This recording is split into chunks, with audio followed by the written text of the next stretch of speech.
BYD 같은 경우가 지금 이제 양적 수출이 문제가 되니까 운영 자금에 문제가 생긴 거예요. 시진핑의 권좌가 굉장히 위태롭다라는 얘기들이 많이 나오고 있고 권력에 약간의 누수가 있는 거 아닌가. 실질적으로 굉장히 위험하다. 주한미군의 역할도 한반도에 국한되는 게 아니다라는 게 미국의 입장이고, 아주 쉽게 얘기하면 자신들이 쓰고 싶은 데다 쓰고 싶다는 거예요. 그게 이제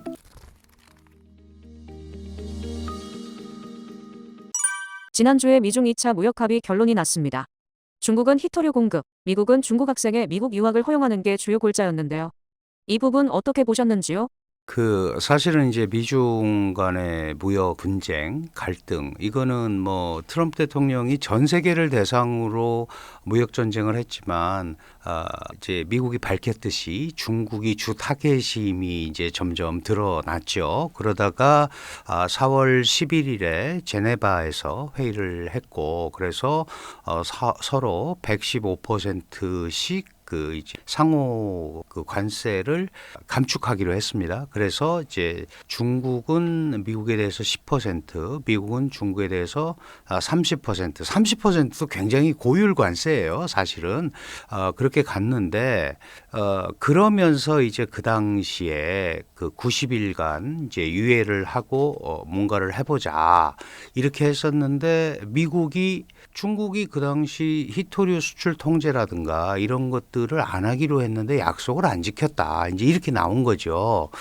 그러다가 이대로 놔두면 안 되겠다라는 트럼프 대통령이 아마 결심을 한 것 같아요. 그래서 이 시진핑 중국 국가주석과 통화를 합니다. 통화를 하고, 그래서 이제 6월 9일부터 런던에서 2차 무역협상, 그러니까 트럼프 행정부 들어와서 2차 무역협상을 하기로 한 거죠. 그래서 이제 그거는 사실 무역협상이지만 실제로는 히토류 수출 통제를 풀어달라는 미국의 대중 요구와 중국은 예를 들면은 화웨이 반도체의 확산을 막기 위해서 반도체 제재, 그다음에 미국에 유학하고 있는 중국 유학생 비자 안 주겠다. 이제 이런 것들을 가지고 일단 뭐라 그럴까요? 봉합이라고 그럴까요? 뭐 전혀 합의하거나 그런 건 없습니다. 그러고 나서 이제 새로운 시작을 하게 된 거예요. 그러니까 미중 간의 무역 분쟁, 무역 관세 협상, 이거는 이제부터 시작인 거죠. 전혀 합의된 것도 하나도 없고 이제 서로 지켜보는 건데, 중국의 입장에서 보면 기본적으로 이 무역 협상은 무역 분쟁은 미국이 부과를 한 거고, 중국은 사실 맞대응만 했었잖아요. 그러고 나서 쭉 왔는데 미국이 어떻게 보면 제풀에 지쳐서 내린 것처럼 모양이 비춰졌단 말이죠. 그래서 많은 분들이 중국이 이긴 거 아니냐 이러는데, 사실 이기고 지고를 얘기할 수 있는 상황은 절대 아닙니다. 아직. 왜냐하면 중국은 물건을 만드는 나라고 미국은 물건을 사서 쓰는 나라인데, 물건을 만드는 거를 다른 데다가 팔 수 없으면 중국도 상당히 심각한 문제에 봉착을 하게 돼 있을 수밖에 없죠. 그리고 특히 히토류 같은 것도 마찬가지입니다. 당연히 당장 히토류가 수출을 통제하고 그러면 미국이 여러 가지 하이테크 기술에 있어서 결정적인 원자재인 히토류가 부족하면 미국이 생각하는 과학기술 제품을 만들어낼 수가 없지만, 말 그대로 히토류거든요. 희귀 금속류이기 때문에 아주 없는 건 아닙니다. 그리고 중국도 그거를 미국에 수출을 못하면 수출길도 없는 거잖아요. 그러니까 이게 어느 누구도 이길 수 없는 이런 것들에 힘겨루기를 하는데, 중국은 아마 그런 것 같아요. 트럼프 일기 때도 45% 관세 부과를 공언을 했다가 25%를 실제 부과하니까 무역 협상이 시작이 됐거든요. 실제로. 그러고 나서 20개월을 끌어서 무역 협상을 했고, 중국이 뭐 미국산 농산물이나 에너지를 많이 산다고 그랬는데 코로나 팬데믹을 만났어요. 그래서 다 지키지를 못했죠. 그거를 이제 미국은 중국이 약속을 위반했다 이렇게 얘기를 하는데, 트럼프 이 2기 행정부를 맞이한 중국의 생각은 예전에 1기 때 협상지향적으로 갔더니 결국은 중국한테 남는 게 없더라 이렇게 생각한 것 같아요. 그래서 투쟁을 통해서 이 소위 긴장도를 좀 끌어올리고 협상을 하는 게 훨씬 낫다라고 판단을 한 게 아닌가. 그래서 한 발짝도 물러나지 않으려는 그런 모습을 보였고 그게 지금 이 상황에 와 있는데 결국은 이제 90일 유예한 거 그다음에 2차 협상 이후에 이 런던에서의 합의 아닌 합의 이거를 이제 어떻게 풀어갈 거냐 얘기를 해야 되고 그다음에 또 이제 11월 경에 가면 그 소위 중국산 선박에 대한 입항료 문제 이런 것들이 계속 기다리고 있습니다. 그러니까 지금부터 이제 본격적인 의미의 관세 줄다리기가 시작이 된다 이렇게 보는 게 맞을 것 같고 다만 중국은 자기네가 미국과 이렇게 강력하게 맞대응을 하니까 중국 케이스가 이제 다른 국가들 미국으로부터 압박을 받는 많은 국가들한테 일종의 뭐 본보기라고 그럴까요? 우리도 이렇게 좀 버텨보자라는 분위기를 만드는 데는 일조를 한 것 같아요. 그 틈을 타서 중국은 우리가 자유무역의 수호자고 미국의 무절제한 요구에 맞서서 싸우는 소위 그 질서의 수호자다 이제 이런 식으로 분위기를 끌고 가려는 이런 상황이 지금 전개되고 있다 이렇게 보면 될 것 같습니다. 결국 미국과 중국 모두 본격적인 대결을 잠시 미뤄뒀다고 볼 수 있는데 두 나라의 경제 체력은 어떤 상황인가요? 네, 그 사실은 이제 트럼프는 관세라는 걸 통해서 거의 뭐 관세가 이데올로기화 됐죠. 관세주의라고 부를 만큼 다른 국가에 대해서 관세를 부과하면 거기서 얻어지는 수익으로 미국의 감세도 이루어질 수 있고 기업세도 깎아줄 수 있고 그리고 그 관세를 피하기 위해서 들어오는 많은 기업들이 미국의 제조업 부활에 상당한 기여를 할 거다. 이제 이런 긍정적인 효과가 굉장히 많았었단 말이에요. 그런데 모든 정책은 일방적이지 않습니다. 그죠? 그 긍정적인 효과가 있으면 반드시 부정적인 효과가 있는데 트럼프 대통령의 소위 거래의 기술이라는 것은 일단 속된 말로 세게 질러놓고 그걸 가지고 이제 협상을 하고 트럼프 대통령이 좋아하는 말이 딜이잖아요. 거래를 하려고 한단 말이죠. 그런데 트럼프 대통령이 생각한 것보다 더 복잡한 현상들이 나타났다. 무슨 말씀이냐 하면 긍정적인 효과가 나타나기 이전에 부정적인 효과가 먼저 나타나 버린 거예요. 예를 들어서 긍정이 90이고 부정이 10이라고 하더라도 부정의 10 부분이 먼저 나타나 버리면 이거는 이 정책이 맞는 거야? 그런데 그 10이라는 부분이 주로 미국의 민생 경제라든가 특히 미국은 연금 생활자들이 많은데 연금 기금이 집중 투자하고 있는 미 국채라든가 주식시장이라든가 이런 데를 강타하게 되니까 트럼프도 전략적으로 한 발짝 물러날 수밖에 없었던 거죠. 그러니까 미국이란 나라는 어쨌든 지금 미국의 지위를 대체하거나 이럴 상황에 도달한 국가는 없다고 보는 게 맞죠. 그리고 우리가 보통 얘기하는 달러 패권이라는 것은 갑자기 되는 거는 아니거든요. 우리가 예를 들어서 중국이 인민폐 국제화 이런 걸 통해서 뭐 그 소위 세계적인 화폐 우리가 뭐 꼭 기축통화가 아니더라도 뭐 긴급 인출권 이런 데도 이미 일찍부터 들어갔잖아요. 그런데 여전히 세계적으로 국제적인 믿음은 잘 못 준단 말이에요. 왜냐하면 중국 경제가 정말 괜찮은 거야.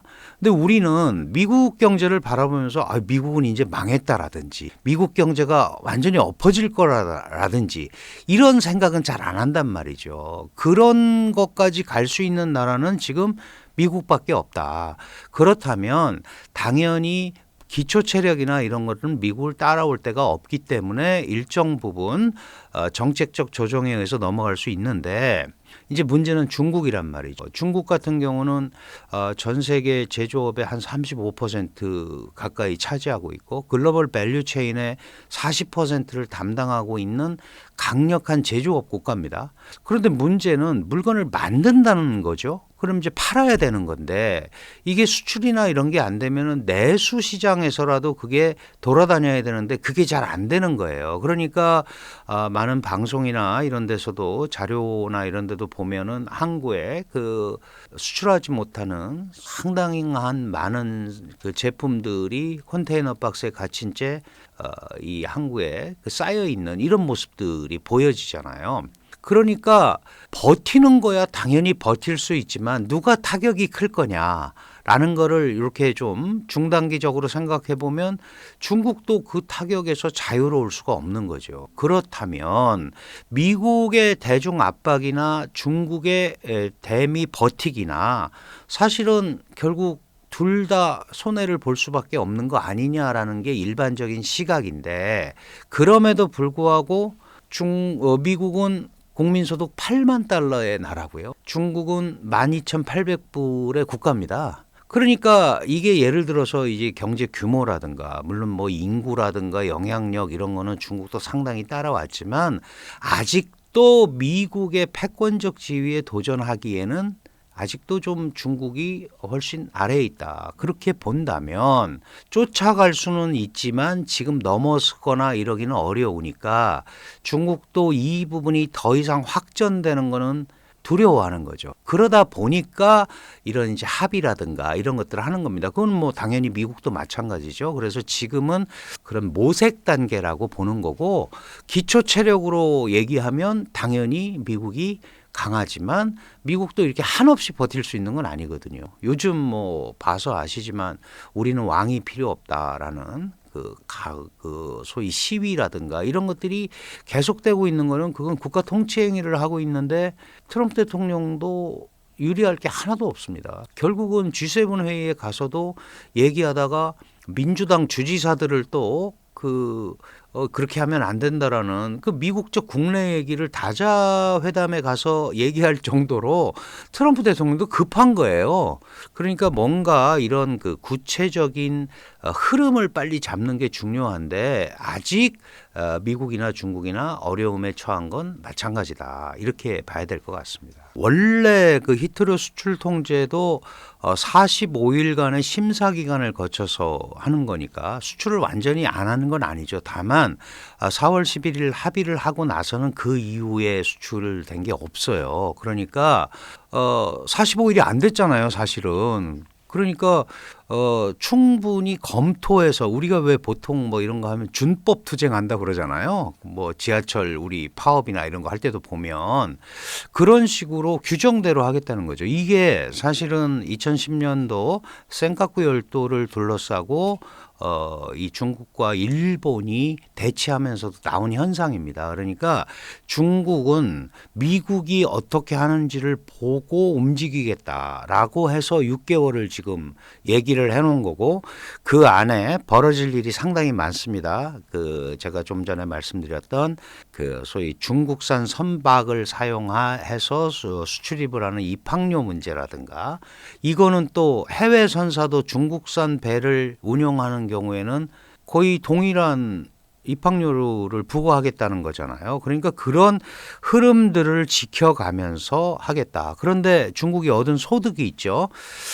히토류가 별거 아니다. 뭐 우리도 다 있다. 희귀 금속이지만 뭐 중국에만 있는 게 아니다라는 얘기를 미국이 계속했지만 실질적으로 거의 제한에 가까운 통제에 들어가니까 미국이 훨씬 급했던 거죠. 그러면 이제 이걸 바라보는 중국은 이거는 나름대로 카드가 될 수 있겠다. 물론 그게 그 영원한 카드가 될 수는 없어요. 없지만 일단은 이러한 시기에 자신들의 그 소위 레버리지를 높이는 데는 일정한 기여를 할 수 있다라는 또 하나의 지렛대를 갖게 된 것만은 사실인 것 같습니다. 무역 분쟁으로 인해 중국 경제가 입은 타격은 어떤 수준인가요? 최근 발표된 5월 소매 판매 지수는 상당히 괜찮게 나왔는데요. 네, 지금 이제 중국은 특히 미국과의 무역 갈등을 하고 전 세계적으로 수출 경기가 좋지 않잖아요. 그건 꼭 뭐 중국만 그런 게 아니고 우리도 마찬가지고 결국은 이런 상황에서 그걸 소화할 수 있는 거는 이제 내수 진작이라고 일찍부터 얘기를 한 거죠. 왜냐하면 중국 경제를 구성하는 3대 축이라는 게 우선 가장 기본적인 게 내수잖아요. 중국 경제가 잘 나갈 때는 이 내수 경기가 약 60% 가깝게 경기를 견인을 해야 되는 겁니다. 그 다음이 이제 투자거든요. 투자라는 거는 이제 고정자산 투자, 민간 투자, 뭐 정부 투자 이런 것들이 다 있는데 투자가 이루어지려면 해당 국가의 경기를 좋게 봐야 투자가 이루어지는 거거든요. 안 팔리는데 기업이 투자할 리는 없잖아요. 그러니까 경기가 안 좋으니까 투자도 줄어드는 겁니다. 그다음에 또 하나는 수출인데요. 그러니까 내수, 투자, 수출. 지금까지 어려운 가운데 중국은 강력한 제조업 경쟁력을 가지고 작년, 재작년을 수출로 버텼다. 근데 트럼프 대통령이 오고 나서 관세를 부과를 해버리니까 이것도 이제 어려워진 거죠. 이제 이러다 보니까 중국 정부는 그렇다면 일단 이 위기를 벗어나는 가장 핵심적인 방법은 소위 내수를 강화하는 거다. 많이 들어보셨을 거예요. 이구환신, 그죠? 예전에 좀 낡은 것들을 새 거로 바꾸면 정부가 보조금도 주고 이런 식으로 이제 내수 경기를 진작하는, 그래서 그런 모습들은 비춰지고 있습니다. 그러니까 소비 지수라든가 이런 것들이 시장 기대치보다 올라가는데 더 중요한 게 뭐냐면 PMI 지수라는 게 있잖아요. 구매자 관리 지수. 그러니까 결국 기업의 구매자가 이 경기가 좋아질 건지 나빠질 건지를 판단해서 원부 자재를 얼마나 사서 준비를 해놓느냐 하는 게 이제 구매자 관리 지수인데, 그러면 A라는 기업이 이게 경기가 활성화 국면으로 들어갈 거야. 그러면 우리가 원자재를 더 많이 사놔야겠다. 그게 이제 기준점이 50이란 말이죠. 그러면 50을 넘어가면 경기가 조금 좋아질 거라고 보는 시각이 있는 거고, 50 밑으로 가면 안 좋아지는데 이 PMI 지수가 계속해서 좋지를 않다. 그렇다면 정부의 의지나 이런 거에 의해서 내수 시장이 확대되고 이런 거는 좋은데 이 중국 경제 자체를 낙관적으로 보지 않는 시각이 여전히 많이 있다라는 게 이제 핵심적으로 보여지는 거고, 그거를 반사적으로 이렇게 설명해 주는 게 실업률입니다. 예를 들어 경기가 좋아질 거라고 판단이 되면 기업은 투자를 할 거고요. 투자를 하면 사람이 더 필요하게 돼 있죠. 그러면은 실업률이 감소가 돼야 되는데 지금 계속해서 중국 정부의 의도와는 상관없이 이 소위 취업이 너무 어려운 상황이 되고 있고, 특히 청년 실업률이 계속해서 지금 3년째 굉장히 부진한 상태다. 보통 우리가 이제 청년 실업률을 16세에서 24세 이렇게 하는데요. 이제 대강 대졸자가 뭐 그 22세, 24세 이렇게 본다면 이 사람들이 나와서 취업을 해야 되는데 그 고등교육을 받은 사람들이죠. 근데 여기가 취업이 안 되는 거는 이게 지금 몇 년 이렇게 흘러가면서 이게 문제가 될 수밖에 없는 거예요. 그런데 이런 취업이 되려면 해외 자본도 계속 들어와야 되고 중국 경제에 대한 기대도 있어야 취업이 되는데 그런 것들이 안 이루어지고 있잖아요, 지금. 그러니까 외자도 안 들어오죠. 바깥으로는 미국의 압박이 계속 오죠. 중국은 거기에 대항을 해야죠. 그러니까 상당히 어려운 국면으로 가 있는데, 문제는 중국이 AI라든가 과학기술이라든가 이런 데 대해서는 상당한 성과를 거둔 거는 분명히 인정을 하고, 그거는 뭐 서방 세계에서도 일부 품목에 대해서는 최강의 기술력을 갖고 있다고 인정을 하는데, 문제는 이러한 산업들이 고용을 동반하지 않은 성장을 가져오는 거예요. AI가 많아지면 기계들이 다 알아서 하는 게 많잖아요. 그러니까 근데 중국은 다른 나라와 달리 14억의 인구를 가진 나라이기 때문에 일정 부분 고용이 창출이 되지 않으면 결국은 민생 경제가 어렵게 돼 있는 구조란 말이죠. 아직 산업이 고도화하지 않은 가운데에는. 그러니까 거기 딜레마가 있는 겁니다, 지금. 그래서 중국 경제가 그렇다고 하루아침에 뭐 완전히 무너지냐 그런 건 아니죠. 버티기 하면 중국이죠. 사실은 잘 아시다시피. 그러면 정부가 또 여전히 뭐 이렇게 풍족한 돈은 아니지만 3조 4천억 달러에 달하는 외환 보유고를 가지고 있고 여전히 정부는 탄알이 있습니다. 다만 그걸 막 쓸 수가 없어요. 써서 효과가 안 나타나면 그 다음 쓸 카드가 없거든요. 그러니까 버티기를 하는 거죠. 지금 쉽게 얘기하면. 그러니까 작년 9월부터 지금까지 우리 돈으로 한 2천조 정도의 그 소위 경기부양 자금을 넣었는데 약간 간접적인 자금입니다.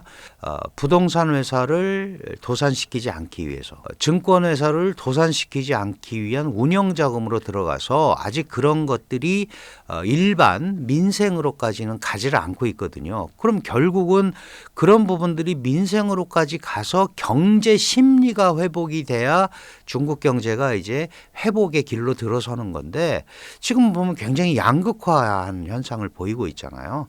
그 예를 들어서 주식시장, 증권시장 같은 데도 이제 중국 정부가 신경 쓰는 특정 업종은 화랑이고 그렇지 않은 데는 굉장히 어렵고, 이제 이런 것들을 어떻게 중간점, 균형점을 만들고 끌고 오느냐, 이런 것들이 결국 이제 중국 경제가 지금 헤쳐나가야 될 가장 큰 문제고, 제가 강조드리고 싶은 거는 중국은 최첨단 국가는 분명히 아니잖아요. 그러니까 이 첨단 산업과 더불어서 고용을 동반한 성장 부분이 일정 부분 받쳐줘야 내수가 살고 제조업 경기가 일어난다라는 이런 이제 이중의 딜레마가 분명히 다른 나라하고 달리 더 깊게 지금 중국 경제를 짓누르고 있다, 이렇게 보면 될 것 같습니다.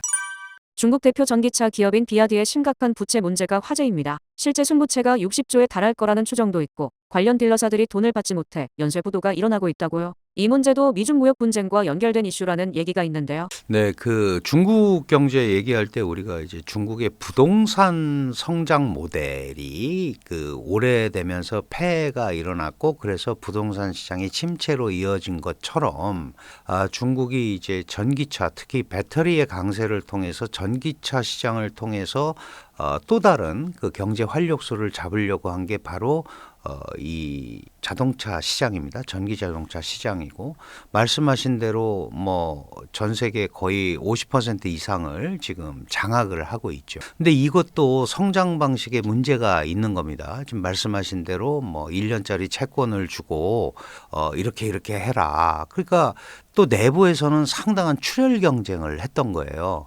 그래서 품질도 괜찮고 가성비도 있는 게 만들어졌는데, 이게 그 소위 국제 경기가 활성화되면서 중국 그 전기차가 미국이나 서방이나 이런 데로부터 이런 압박을 받지 않는다면은 충분히 기능을 할 수 있었을 텐데, 보조금에 의한 과잉 생산이고 불공정 경쟁이라서 이렇게 세금을 부과하겠다. 이것도 이유도 마찬가지잖아요.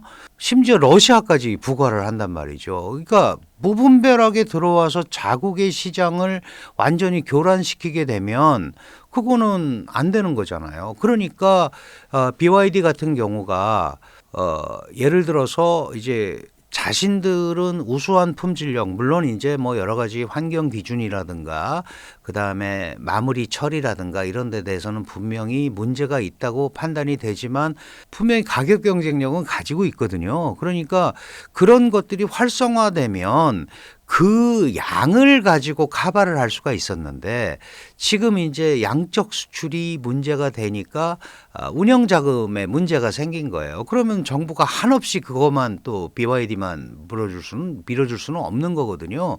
이제 그런 것 때문에 이것도 마찬가지로 부동산 지방 정부의 토지 자원을 통한 차입과 이거를 통해서 개발했던, 그래서 주택 경기를 일으켜서 움직였던 것과 거의 유사한 형태의 패턴이 지금 자동차 시장에서 나타나고 있다, 이렇게 이해를 하시면 될 것 같습니다. 절대 권력으로 여겨지던 시진핑 체제가 흔들린다는 설이 많습니다. 최근에는 군부 반란설, 실각설을 넘어 자택연금설까지 나올 정도인데요. 진실은 뭘까요? 요즘 뭐 그런 얘기들이 굉장히 많습니다. 특히 서방의 그 반중국 그 매체들이나 이런 데서 사실은 확인되지는 않은 거예요. 확인되지는 않은 건데 시진핑의 권좌가 굉장히 위태롭다라는 얘기들이 많이 나오고 있고, 거기가 이제 뭐 군부가 반란을 일으킨다, 뭐 이제 이런 얘기가 나오는데, 우선 이제 뭐 당연히 자료가 정확하지 않은 상황이니까 제가 본 상황들을 말씀을 드리면, 일단 이제 중국의 인민해방군은 당의 군대입니다. 그 국가의 군대라고 지금 이제 국가중앙군사위원회도 있지만 원래 인민해방군은 당의 군대고요. 그래서 당의 최고 책임자인 총서기가 군의 통수권자입니다. 총서기가 중앙군사위원회 주석직을 하게 돼 있죠. 그런데 이제 그 부주석에 앉힌 장요시아라는 사람이 이제 시진핑과 척을 지고 있다 이런 얘기가 나오는데 이게 너무 전문적인 내용이라서 우리 이 청취자분들, 이 시청자분들이 어떻게 받아들이실지 모르겠는데 사실은 시진핑 당 중앙군사위원회는 전부 시진핑 사람들이에요, 원래. 근데 그 이 중국 군 내에도 뭐 당연히 표면적으로는 얘기하지 않지만 파벌이라는 게 존재하겠죠. 하나가 이제 월남전 참전파들 파벌이 있습니다. 그리고 하나가 시진핑은 그 후지엔 복권 대만을 마주보고 있는 복권성에 17년을 근무를 했었고 그래서 그거를 이제 대만 해협파 이렇게 얘기를 해요. 그러니까 이제 그렇게 두 부류가 들어가 있었던 거예요. 근데 이제 그 중에 미화라는 시진핑의 그 아주 신복이 있었죠. 그래서 군의 인사와 이런 것들을 좌지우지하는 그러니까 기본적으로 이 월남전파와 대만 해협파 간의 내부적인 뭐 투쟁이라고 그럴까요? 싸움이라는 게 원래 존재를 했었습니다. 그런데 시진핑도 어쩔 수 없는 게 하나 있죠. 그게 부정부패에 연루됐다거나 이러면은 그거는 처벌을 해야 되죠. 내 편이라고 해서 봐줄 수가 없는 거죠. 이 미아오화라는 사람이 그런 소위 부패 연루 때문에 이제 직무를 정지를 당한 거고 그래서 사실은 이제 사라졌죠. 그 중앙군사위원회 위원회에서 그러니까 이건 이제 대만 해협합니다. 그럼 여기도 반격을 하지 않았겠습니까? 그래서 사실은 소위 요새 많이 나오지 않습니까? 뭐 허웨이동이 어떻게 되고 막 이제 사람 이름까지는 알 필요 없지만 그럼 여기도 반격을 한 거예요. 반격을 해서 싸움이 났고 그러면 결국은 시진핑이라는 군 통수권자가 볼 때 밑에서 싸우는데 다 자기가 배치한 사람들이지만 합리적인 부정부패와 뭐 정보와 이런 거에 대한 이유가 있으면 처벌을 안 시킬 수가 없는 거죠. 그래서 처벌을 시킨 겁니다. 근데 시작은 어떻게 됐냐 하면 이 미화라는 사람이 그 전에 그 국방부장이 있었어요. 이 국방부장을 사실 국방부장보다 더 강한 권력을 갖고 있거든요. 리샹프라는 국방부장을 이제 소위 낙마를 시켰죠. 근데 이 국방부장이 로켓군 중국이 이제 과학기술을 동원한 군 현대화를 강조하다 보니까 로켓군의 장비 발전부라고 있습니다. 그게 이제 최고 하이테크 기술을 다루는데요. 그러니까 이제 속된 말로 이 금전적인 거나 신기술 이런 것들이 많이 왔다 갔다 하니까 거기에 부정 행위를 했다고 그래서 이 국방부장을 낙마를 시키니까 지금 장요시아라는 사람이 장비발전부장 출신이에요. 그러니까 그다음은 나한테까지 칼날이 올 수 있겠다라고 생각을 했겠죠. 그래서 미화화를 또 제거를 하는 걸로 나간 거다. 그렇다면 이거는 내부적 투쟁이 더 많고 다만 이 전체를 누군가 사인을 해야 물러나게 할 거 아니에요. 그러니까 아직도 시진핑이 이거는 다 통제를 하고 있다라고 저는 생각을 합니다. 다만 정말로 우리가 얘기하는 강력한 권한을 갖고 있다면 이런 얘기가 바깥으로 안 나왔을 거예요. 근데 이런 게 나오는 걸 보면 이거는 우리가 생각하는 것보다 시진핑의 소위 군권 특히 이런 부분에서는 문제가 생기고 있다라고 볼 수 있는 충분한 합리적 근거가 되는 거죠. 그렇다고 해서 그게 완전히 뭐 사라지거나 이제 그런 건 아닙니다. 그리고 또 하나 강조드리고 싶은 거는 인민해방군이 당의 군대이기 때문에 예를 들어서 군 조직이 당 조직이나 국가 조직을 대신할 수는 절대 없습니다. 그건 구조적으로 그렇게 돼 있지를 않죠. 그래서 시진핑이 위험한 거는 시진핑 개인이 위험한 거지 이게 공산당이 위험한 거하고는 전혀 다른 얘기입니다. 그러니까 시진핑 개인 권력은 물러날 수 있지만 당의 영도적 지위는 변하면 안 되는 거죠. 그래서 예전에도 예를 들어서 덩 샤오핑이 문역을 겪고 78년에 11기 삼중전에서 개혁 개방을 선언을 하면서 이제 앞으로 일당독 1인 지배 이거 하지 말자라고 하면서 한 사람이 10년씩만 해라. 그리고 제일 먼저 앉힌 사람이 호야오방이라는 사람이에요. 5년밖에 못했습니다. 그 당시에 이제 농촌의 기층 선거를 너무 자유화했고 자본주의의 뭐 냄새가 너무 나게 했다. 그래서 반자산계급 자유화 뭐 이래서 자산계급 자유화 반대 운동을 낙마를 시켰어요. 그리고 올라온 사람이 조자양입니다. 저즈양. 여기는 천안문 사태를 잘못 처리했다고 그래서 또 낙마를 했어요. 그리고 나서 장저민이 실제로 2번 했는데 저즈양의 자녀 임기까지 합쳐서 13년을 했습니다. 그리고 후진타오라는 총서기가 10년을 했고요. 그다음에 시진핑이 10년 하더니 한 번 더 한 거예요. 지금 이런 흐름으로 온 거거든요. 그러면 그 당시에 호여방이나 저즈양이 물러날 때 중국이 썼던 표현이 뭐냐 하면 조정과 타협에 의해서 정리를 했다. 이렇게 얘기를 한 거예요. 그러니까 그럴 가능성은 얼마든지 있는 겁니다. 당의 존립을 흔들 정도가 되면 당원들이 특히 뭐 원로그룹이라든가 이런 데서 그걸 가만히 두고 있지를 않는 거죠. 물론 지금 시진핑 체제는 원로그룹들도 옛날만큼 힘이 없다. 그렇게 봐서 이제 시진핑이 무너지면 한 방에 확 무너질 가능성이 크다라고 하지만 중국 공산당이 100년이 넘은 정당이에요. 1921년에 창당이 돼서 그래서 그렇게 쉽게 그런 어떤 권력의 소용돌이에 휘말리면서 뭐 얘기하듯이 중국이 뭐 쪼개져야 된다 이렇게까지 보는 거는 지금 아직 시기상조고 이것도 전혀 지금 알 수가 없다. 저는 이제 개인적으로 여전히 통제를 하고 있으나 예전만큼의 그런 강력한 그 권력에 약간의 누수가 있는 거 아닌가. 그런데 그렇다고 그래서 그 누수가 계속 가라는 법은 없잖아요. 자기가 다시 정리를 한다면 다시 이거를 공고하게 할 수 있는 기회도 여전히 가지고 있다. 그러나 이 부분을 잘 해결하지 못하면 아마도 뭐 새로운 지도자를 뭐 키우든가 뭔가 그런 타협은 공산당 내부에서 얼마든지 할 수 있지 않나 이렇게 생각을 합니다.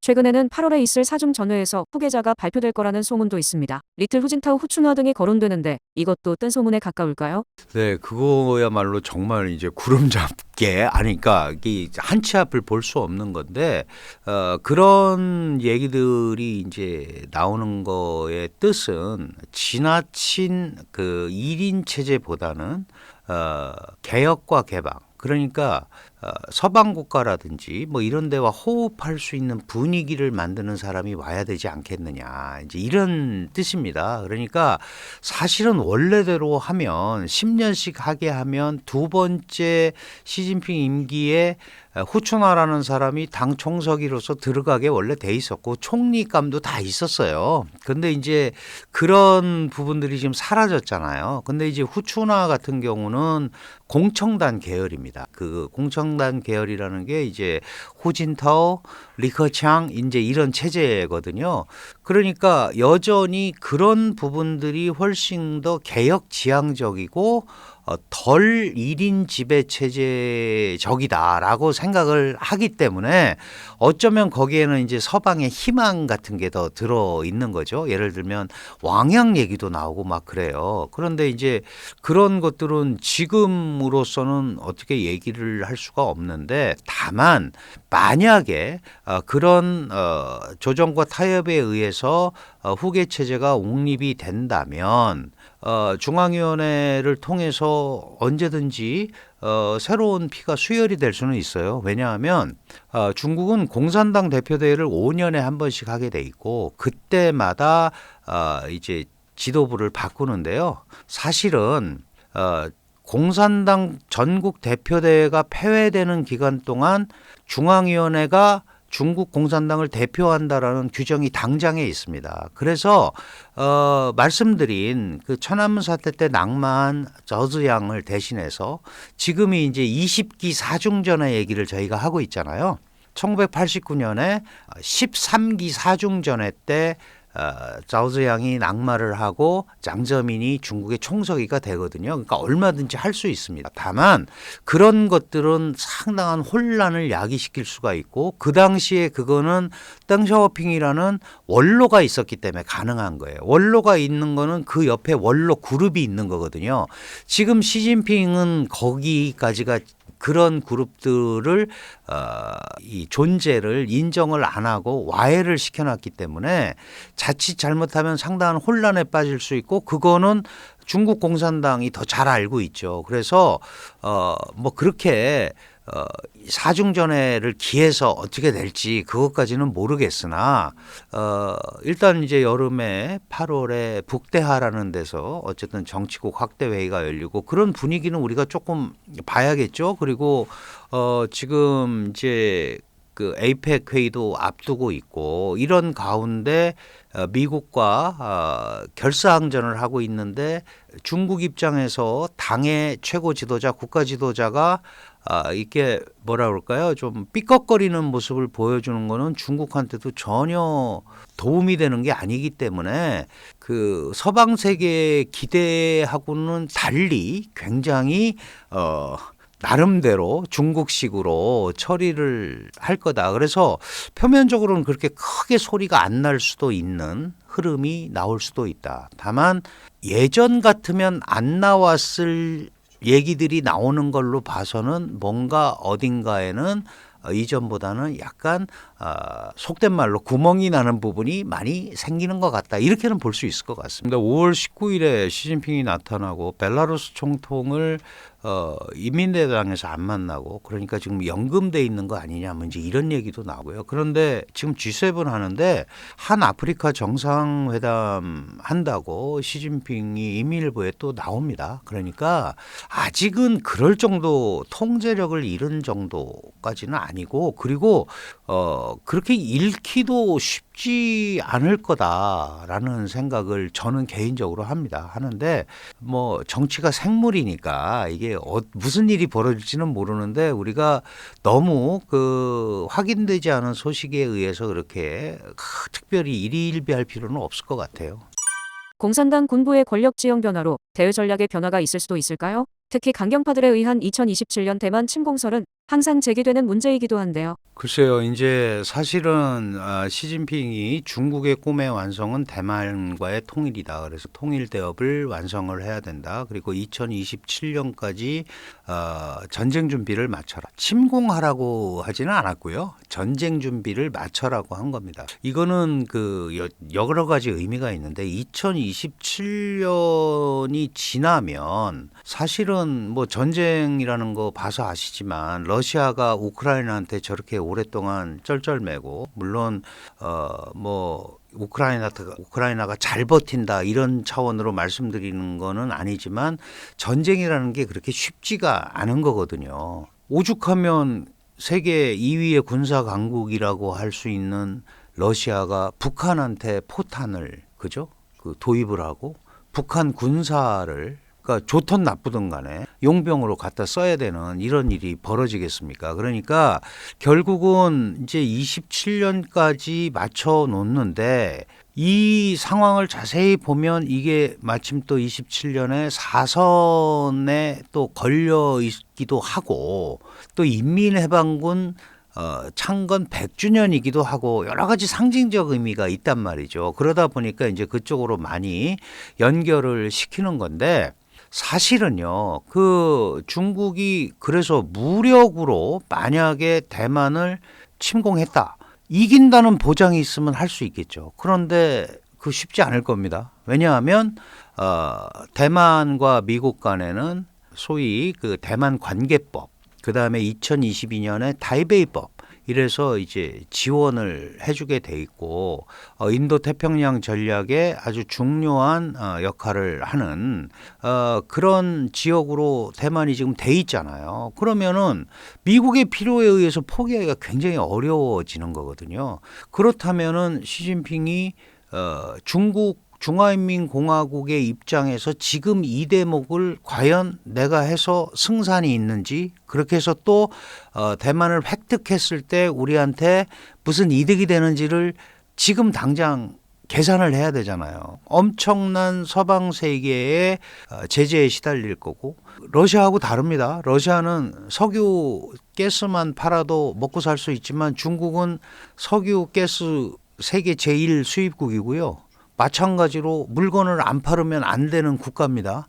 그러면은 지금 뭐 중동 전쟁이 때문에 호르무즈 해협이 차단이 되면 이제 큰일 났다, 중동 석유 못 온다 그러는데, 호르무즈나 홍해 이쪽에서 와가지고 말레카 해협을 지나서 남중국해를 거쳐서 대만 해협으로 오는 거거든요. 말레카 해협은 미국이 통제하고 있습니다. 그럼 중국이 석유 못 오는 거예요. 그러면 이런저런 걸 생각해 본다면 지금은 그런 상황이 아니지 않느냐라는 쪽으로 저는 이제 생각을 하는데, 이제 항상 국제 정치라는 게 코너에 몰리면 이게 안 되겠다. 그래서 이제 일으킬 수도 있다. 그런데 거꾸로 얘기하면 대만과의 통일, 대만을 복속시킴으로 해서 만약에 시진핑 체제의 안정성을 더 담보하는 거라면, 잘못됐을 경우에는 그게 바로 시진핑이 내려오는 결정적인 근거가 될 수밖에 없잖아요. 그러면 속된 말로 주판화를 튕기지 않을 수 없다. 그리고 지금 이 상황에서 군부가 말을 잘 안 듣는다면 승산 없는 전쟁 또는 이런 것들을 하기가 쉽지 않지 않겠어요?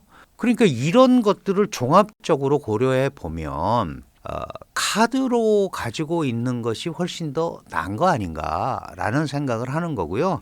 일부 그 대만 학자들 또 중국 학자들도 공개적으로 얘기하지는 못하죠. 이런 식으로 강제 점령을 해서 어떻게 통치를 하려고 그러는, 그거는 더 앞으로 계속해서 아픈 상처로 남을 건데 그거 쉽지 않을 거다라는 얘기들을 합니다. 그래서 지혜롭지 못한 행동이다라는 그런 표현을 쓰거든요. 그러니까 그거를 그렇게 어떤 상황에 쫓기거나 또는 전리품으로, 사선의 전리품으로 쓰기에는 이 파급 효과가 너무 크다고 볼 수밖에 없다. 저는 이렇게 판단을 하고 있습니다. 이기는 거는 별개예요. 대만이 만만치 않습니다. 대만이 일단은 미사일, 스커트 미사일 자체 개발, 크루즈 미사일 자체 개발국이에요. 사거리 2,500km 슝펑 시리즈를 가지고 있고요. 2,500km는 베이징, 상하이, 그 다음에 저기 그 삼엽댐 이런 데도 전부 사정거리에 들어와 있어요. 그러니까 그렇게 안 하겠지만 너 죽고 나 죽자, 이대로는 못 하겠다 그러면 중국도 상당한 피해를 감수해야 되거든요. 그러니까 그런 행동들을 과연 할까? 이제 그런 데 대해서 약간 의구심을 갖고 있는 거죠. 최근 중국이 서해 PMZ에 인공구조물과 부표를 설치했습니다. 남중국해 2.0 버전이라고 우려하는 목소리도 있는데요. 교수님 생각은 어떠신지요? 네, 그 사실은 중국은 어떻게 생각할지 모르지만 한국은 이 부분을 굉장히 심각하게 볼 수밖에 없죠. 왜냐하면 서해라는 지역은 우선 우리 수도권과 매우 가깝고요. 서해의 그 총 폭이 400km밖에 안 돼요. 그리고 이게 한중 간의 문제만 있는 게 아니고 우리는 NLL을 두고 북한과도 그 같이 공유하고 있는 바다입니다. 그런데 이제 사실은 모든 국가는 영해 12해리, 1해리가 1852m인가 그렇습니다. 그러니까 12해리 20몇 킬로 좀 되는 거죠. 그거는 이제 영해로서 그 육지 영토하고 똑같은 거예요. 그 다음에 200해리. 약 한 370km 정도 됩니다. 200해리 배타적 경제수역 EEZ라고 그러죠. 이걸 갖게 돼 있어요. 그러면 이 서해가 한 800km쯤 되면 서로 370km씩 가지면 관할 수역으로 문제가 없어요. 근데 이게 합쳐서 400이니까 양쪽에서 370 가면 겹치잖아요. 그래서 영해 말고 이 겹치는 부분을 잠정 조치 수역이라고 어업협정을 통해서 조업을 해야 되니까 이름을 붙인 거예요. 그러니까 가장 중요한 거는 이렇게 좁지만 어디까지가 우리 바다고 어디까지가 당신네 바다다 하는 거를 이 해양 경계 획정이라고 하는데, 해양 경계 획정을 하면 됩니다. 근데 해양 경계 획정을 하는데 두 가지 국제 원칙이 있어요. 하나는 우리가 주장하는 겁니다. 중간선 원칙. 한국과 중국 딱 가운데 270km, 400km쯤 되니까 200km쯤을 중간선으로 해서 이쪽은 니네가 관할권을 행사하고 이쪽은 우리가 할게. 이러면 되는데 중국은 뭘 얘기하냐면 형평의 원칙이라는 걸 들고 나와요. 그건 뭐냐. 중국의 해안선이 훨씬 더 길고 사람이 훨씬 많고 그다음에 황허 양자강에서 계속 퇴적된 수천 년간 퇴적된 이 소위 그 뭐라 그럴까요? 토사가 바다를 형성한 거기 때문에 자기네가 더 많이 가져야 된다는 거예요. 그런데 중국과 북한이 1962년에 해양 경계 협정을 했어요. 그게 124도 선입니다. 124도. 그런데 지금 우리 중간선이 동경 123도 30분이에요. 그게 이제 대개 한 200km를 사이에 두고 나눈 건데 요 30분 차이가 70km입니다. 바다가. 그러면은 만약에 중국의 계산에 의해서 아니 우리가 북한이랑 할 때 124도 선을 걷으니까 한중간에도 124도 선을 경계로 해야 되고 쭉 내리면 서해 바다의 70%가 중국 관할권에 들어가요. 그럼 그걸 우리가 받아들일 수 없잖아. 이제 그러고 답보 상태에 있었는데 이렇게 가면은 아무것도 못하니 2000년에 야 우리가 조업은 해야 될 거 아니냐. 그래서 이 바다를 어떻게 쓸 건가에 대해서 영해 빼고 겹치는 이지 겹치는 부분을 잠정 조치 수역 그게 PMG입니다. 잠정 조치 수역으로 간주하고 이 안에서는 항행과 어업 활동 이외에는 하지 말자라고 얘기를 했던 거예요. 그런데 중국이 통보나 그리고 한중 어업협정에 의해서 이 지역에서 뭘 할 때는 서로 논의를 하게 돼 있어요. 그런 거 없이 자기네 측에 가깝다고 자기네 PMG에 훨씬 가까우니까 괜찮다라는 명분으로 그리고 어업시설이라는 명분으로 두 개의 거대 연어 양식 설비라고 주장하면서 설치를 한 겁니다. 그런데 이 규모가 높이 70m, 직경 70m짜리 두 개를 세운 거예요. 그리고 그 옆에 이 관리시설이라고 하면서 헬기 착륙장까지 있는 고정시설을 세우는 거죠.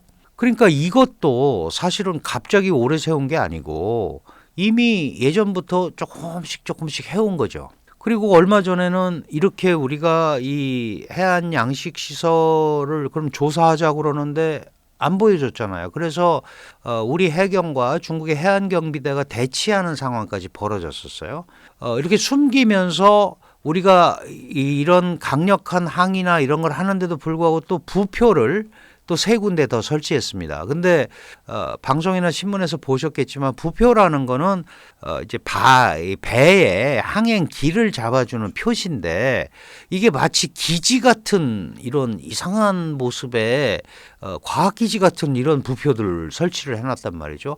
그러니까 당연히 우리가 볼 때는 우선 어업협정 위반이고 그다음에 둘째 국제법적으로도 그걸 해놓는다고 그래서 이게 영유권 주장하는데 근거가 되지 않는다는 국제법에도 나와 있는 건데 이것도 위반한 거고 그래서 우리가 얘기를 하는 겁니다. 그런데 많은 사람들이 그러면 쟤네가 저렇게 하면 우리도 똑같이 거기다가 같이 설비를 하면 될 거 아니냐. 그러면 그게 중국 거를 자칫 잘못하면 인정해 주는 꼴밖에 안 되잖아요. 그러면 계속 그렇게 하면 양측에 계속 그걸 싸면 우리가 지금 해놓은 PMG 이 잠정 조치 수역의 의미도 사실 상당히 사라지고 그 다음에 그 앞으로도 해양 경계 획정을 하기도 굉장히 어려워지거든요. 그래서 이제 이걸 전략적으로 어떻게 할 건지 고민을 우선 해야 되는 거고 그럼 중국이 왜 저럴까?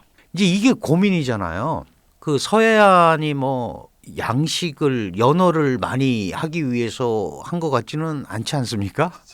우리 상식적으로 그 중국 바다는 다 오염돼 있어요. 그래서 우리 쪽에 와서 조업을 하잖아요. 이 서해는요. 중국 해군력의 60%가 있습니다. 항공모함 전단이 3개 있는데요. 2개 전단에 하나의 모항이 대련항이고요. 또 하나의 모항이 청도입니다. 그리고 청도 밑에 황도라는 데는 잠수함 기지가 있습니다. 그러니까 이 해군력이 여기에 왜 이렇게 들어와 있을까? 이게 안으로 쏙 들어와 있잖아요. 그런데 여기가 지나면 밑으로 쭉 내려와서 이제 일본 그 대만으로 이렇게 연결되죠. 대만으로 연결되고 그 밑에가 동중국해, 그 밑에가 남중국해예요. 그러면 이 지역이 바로 미국과 대치하고 있는 지역이잖아요. 그러니까 여기에서부터 방향을 잘 잡고 가야 된다라는 거고, 그다음에 한미는 연합군사훈련을 하게 돼 있죠. 그러면 예를 들어서 남중국해나 동중국해나 이런 데 문제가 생겼을 때 한미 연합군, 물론 이제 뭐 한국이 참여를 하는지 안 하는지 그건 별개의 문제지만 그런 기동성과 이런 것들을 억제하는 것과 또 다 연결이 돼 있는 거거든요. 그러니까 우리가 그런 얘기를 하는 겁니다. 이게 보니까 남중국해에서도 저런 수법을 썼었더라. 처음에 뭐 그냥 모래톱 같은데 그다음에 산호초에다가 시멘트 들이부어가지고 인공섬을 만들더니 그거를 연결해갖고 활주로를 만들고 이렇게 되더라. 그러면 저것도 그렇게 되는 거 아니야? 왜냐하면 서해는 수심이 제일 깊은 데가 100m 정도밖에 안 되고 평균 수심이 뭐 60m도 안 돼요. 그럼 지금 70m짜리 세웠잖아요. 조금만 몇 개 연결하면 군사기지화도 될 수 있는 거잖아요. 그러니까 하고 안 하고는 둘째 문제고 그런 개연성을 갖고 있다라는 거죠. 그래서 우리가 그런 부분을 정확히 짚지 않으면 저게 기정사실화가 된다는 겁니다. 이제 그런 것들을 많이 들어보셨겠지만 살라미 전술이라고 그러죠. 야금야금 들어오는 거. 이거 했는데 별말 안 하네. 저거 했는데 별말 안 하네. 사실은 그 양식시설도 첫 번째 건 2018년에 설치했어요. 그때도 우리가 상당히 반발을 했는데 그리고 쓱 지나간 거예요. 그랬더니 또 몇 년 있다가 작년에 또 했잖아요. 결국 이렇게 간단 말이죠. 그러니까 제일 중요한 거는 해양 경계 획정을 빨리 해야 되는 거고, 그런데 여기에는 북한도 들어가 있단 말이죠. 왜냐하면 북한이 우리 NLL을 인정하지 않잖아요. 김정은이 남방한계선 다시 그어야 된다고 그러는 거 아니겠어요? 그리고 124도 선을 자기네가 해놓고 우리를 못 들어오게 합니다. 그 123도 30분인데 124도를 자기네가 거놓고 이 안에서 우리가 못 들어오게 하면서 자기네가 지금 군사훈련을 다 하고 있다. 이거를 이제 뭐라고 그러냐면 중국의 서해 내해화 전략. 서해를 자신의 앞바다로 만드는 전략이거든요. 그러니까 제가 강조드리고 싶은 것은 이런 것들이 진행이 되고 있다. 이게 그냥 이렇게 놔두면은요. 결국은 서해 바다에 대한 독점적 영향력을 상당 부분 중국이 행사하는 방향으로 갈 거다. 이게 영향력 확대 전략이죠. 그리고 주변에 그런 장치들을 설치함으로써 이제 소위 쌈 싸먹기 작전. 그게 원래 또 학술 용어로 있습니다. 양배추 전략이라고. 이렇게 양배추를 이렇게 보면은 동그랗게 그대로 까지잖아요. 이제 그런 것처럼 이런 식으로 외곽으로부터 포위해 오는 이런 형태로 가는 거기 때문에 이 부분에 관해서 빨리 문제를 제기하고 공론화를 해서 방향을 잡아야 된다. 뭐 국제사회에서도 얘기를 할 수 있는 건 해야겠죠. 그런데 헤이그 상설중재재판소의 남중국해 섬 매립 해가지고 그 이제 7개를 이제 중국 영토화 했잖아요. 지금 뭐 필리핀하고 충돌하고 있고. 그런데 중국이 말 듣지 않습니다. 그렇다면은 결국은 그런 것들을 여기 바다에서는 못하게 하는 확고한 방어적 억지력을 가지고 있지 않으면 안 돼요. 그러니까 우리가 그런 거잖아요. 미사일 갖고 있으면 되지. 그건 전쟁 나서 쓰는 겁니다. 평화를 지키기 위한 장치들을 갖고 있어야죠. 이제 그런 부분에 대해서 우리가 조금 더 한국이 지금 세계 5위의 군사력이고 K방산이 난리인데 정작 우리한테는 별로 그거를 안 하고 있는 것 같아서 제가 뭐 당연히 우리 국방부나 이런 데서 하겠지만 그런 걸 상징적으로 좀 더 보여줄 필요가 있다. 그래서 이 서해 문제는 우리가 굉장히 심각하게 받아들여야 되는 그런 사안이고 우리 또 새 정부가 왔으니까 당연히 잘 알고 있을 겁니다. 그리고 이거에 관해서 중국도 당연히 알고 있죠. 그러니까 이거는 어떻게 보면 영토 야욕에 가까운 거죠. 그렇죠? 그러니까 우리가 한국의 영토로 간주될 수 있는 데를 자꾸 들어오는 걸로 이해가 되잖아요. 이거와 더불어서 한중 간의 이의지에도 속하지 않고 분쟁 수역도 아닌 이어도라는 데가 있습니다. 그거는 아무 상관도 없는데 우리가 이제 해양과학기지가 거기 있잖아요. 그것도 해양대화할 때 문제를 삼습니다. 당신들 거기에다 설치하지 않았냐. 그거는 공해상에 있는 과학기지인데 이거는 PM지에 있는 거니까 전혀 다른 얘기잖아요.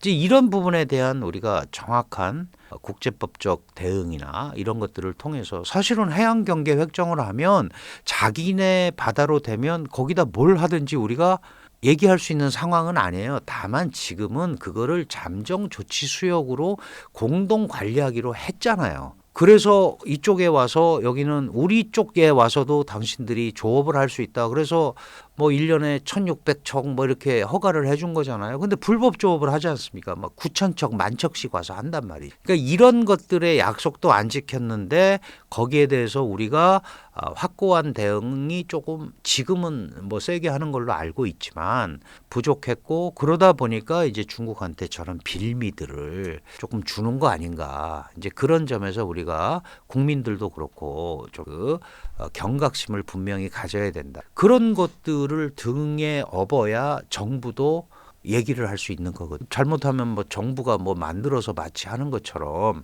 근데 그게 아니고 실질적으로 굉장히 위험하다. 우리 서해가 얼마나 위험합니까? 실제로 북한으로부터의 위협도 있는데 중국의 영향력까지 올라오게 되면 그렇다면 어떤 형태로든 간에 틀을 만들어서 이 부분을 지켜야 되는 이런 상황이라는 것을 꼭 우리가 인식을 했으면 좋겠다. 그런 말씀을 드리는 겁니다.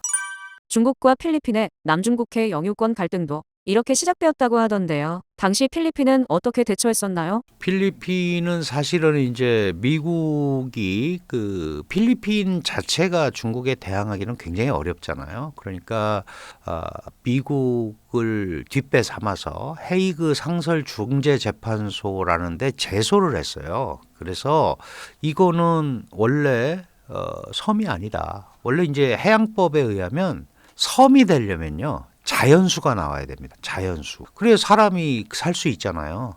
자연수가 나오는 섬이 되면 영해 12L이 배타적 경제수역 200캐리를 확보할 수 있어요. 그런데 암초라든가 모래톱 같은 데는 물이 안 나오거든요. 그러면 이거는 영해 12해리만 인정을 해줘요. 그런데 거기에다가 섬을 만들어버린 거예요. 자연수가 안 나오는데도 하여간 뭐 어떻게 해갖고 섬을 만들으니까 배타적 경제 수역이 200캐리가 생긴 게 200캐리면 370km입니다. 서울에서 부산이 400km잖아요. 그러니까 저기 조그마한 점 하나가 있으면 370km의 수역이 생기는 거예요. 양쪽으로. 그러니까 그걸 누가 포기하겠어요. 그래서 그런 흐름을 가지고 왔기 때문에 그러면 필리핀이 그거를 군사적으로 대체할 수 있는 상황도 아니고 헤이그 상설 중재재판소가 필리핀에 손을 들어줬지만 중국은 눈 하나도 깜짝하지 않죠. 왜냐하면 상설 중재재판소는 권고만 할 뿐이지 그거를 집행할 수 있는 능력은 전혀 없다. 그러면 분쟁 수역화되는 거죠. 그러면은 지금 예를 들어서 우리가 서해 저기도 이거를 잘못 대응하면 분쟁 수역화되는 거예요. 그럴 이유는 사실 없잖아요. 우리가 독도도 마찬가지고요. 일본은 항상 저걸 분쟁 수역화 하려고 하지 않습니까? 그럼 우리가 실효 지배를 하고 있잖아요. 그리고 역사적으로 보나 뭐로 보나 한국의 영토로 돼 있으니까 이제 그렇게 만들어 가면서 국제사회와 호흡을 같이 하는 흐름 이런 걸 가지고 가는 수밖에 없는 거예요, 지금. 필리핀은 사실은 자기네 배타적 경제 수역 앞에 있는 이런 것들에 대한 영향력을 완전히 지금 상실하고 있고 중국이 강력한 군사력을 가지고 그걸 움직이고 있기 때문에 남중국해 90%가 자기네 바다라는 거잖아요, 중국이. 그러니까 그게 9단선 9개 점을 연결해서 이렇게 얘기를 하고 있고 미국은 항행의 자유 원칙을 가지고 거기를 들어가서 지금 대체하고 있고 앞으로 어떻게 될지는 모르지만 그런 문제 수역을 만들면 안 되는 거죠. 서해 같은 데도. 그럼 엄연하게 우리가 관할할 수 있는 부분이 있으니까 빨리 그런 것들을 문제를 삼아서 해양 경계 획정을 하는 것이 훨씬 더 시급한 문제다. 저는 이렇게 생각을 합니다. 외교적 해결을 위해 미국의 지원이 필요한 상황인데 미국에서는 주한미군 감축설이 흘러나옵니다. 이 상황은 어떻게 바라보시는지요?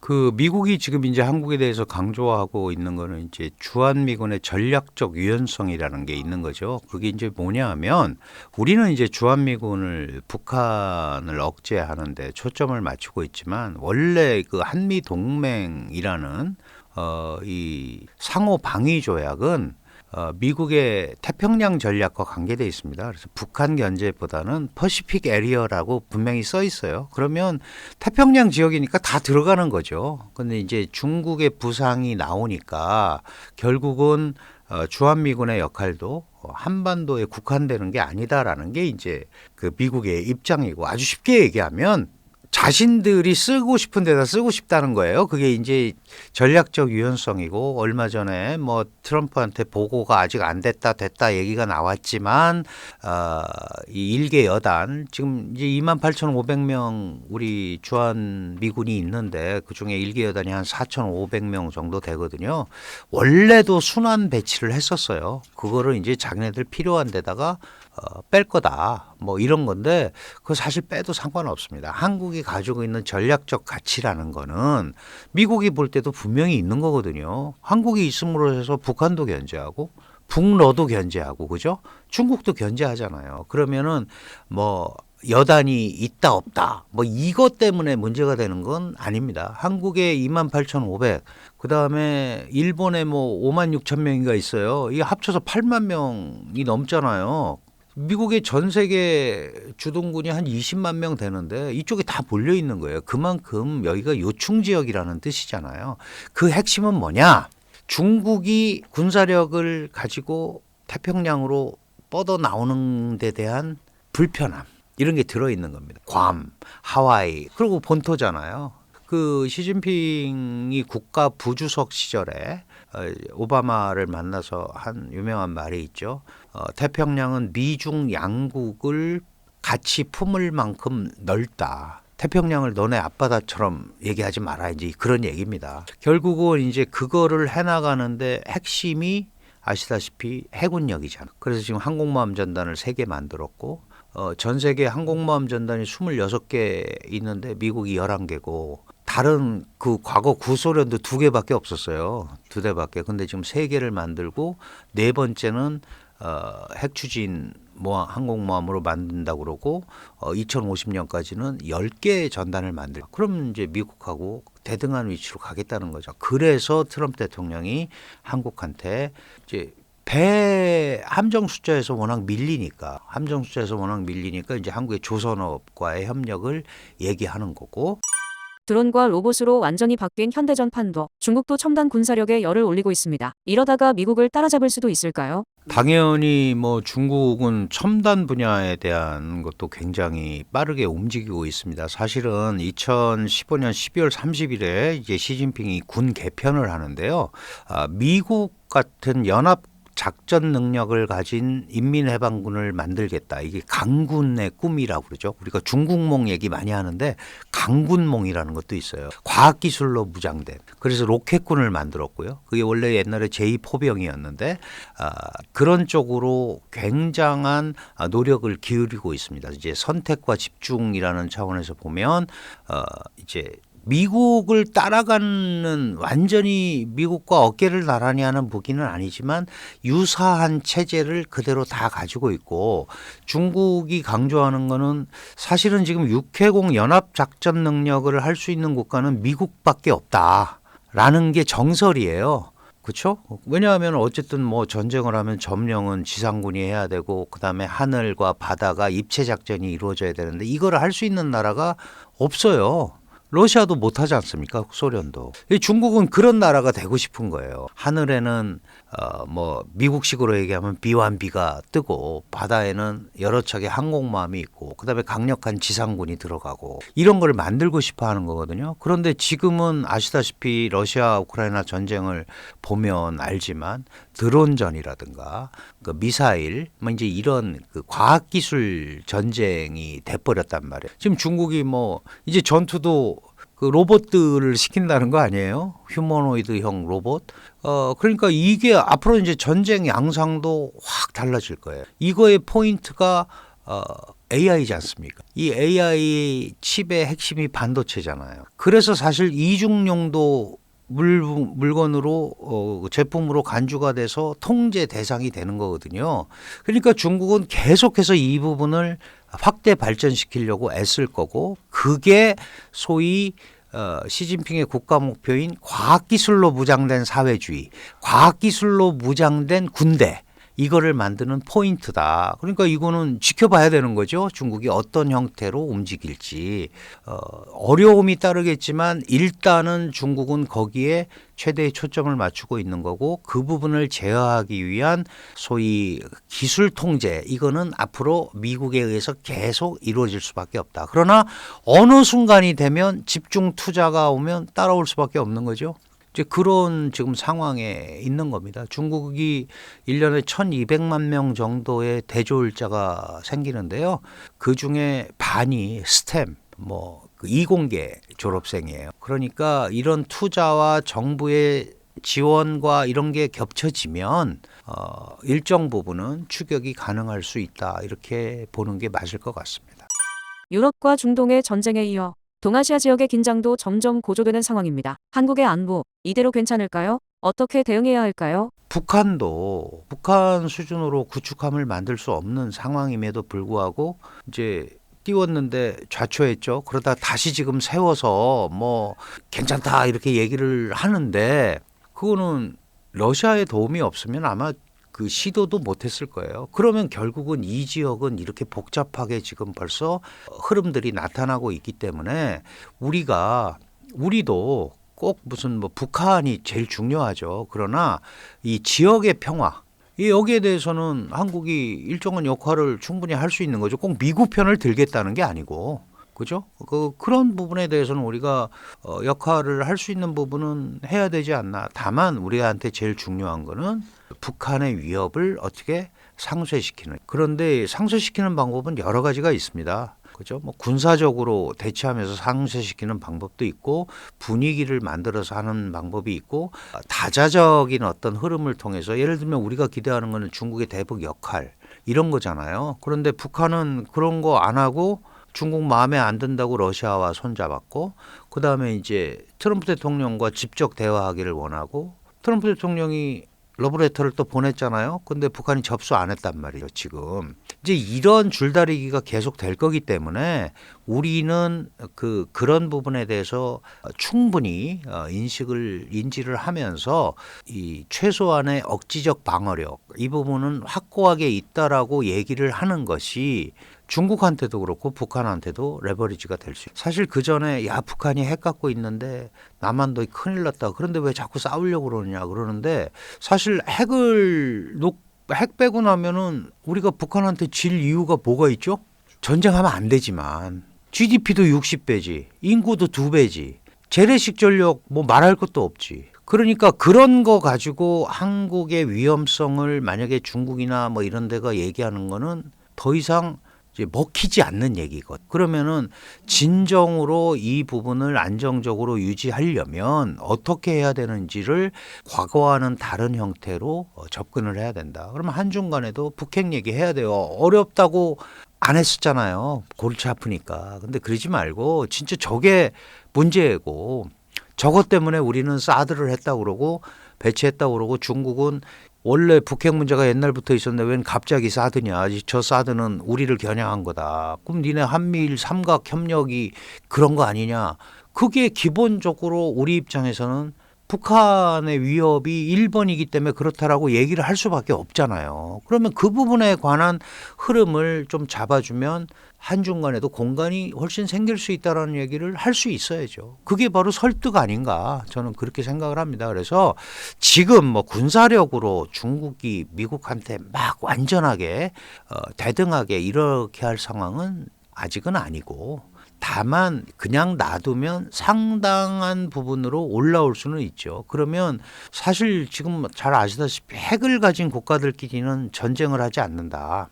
이게 공포의 균형이라고 그러는 거거든요. 이스라엘이 이란을 자꾸 저러는 이유가 핵 갖기 전에 빨리 정리를 하지 않으면 나중에는 공포의 균형으로 가는 거예요.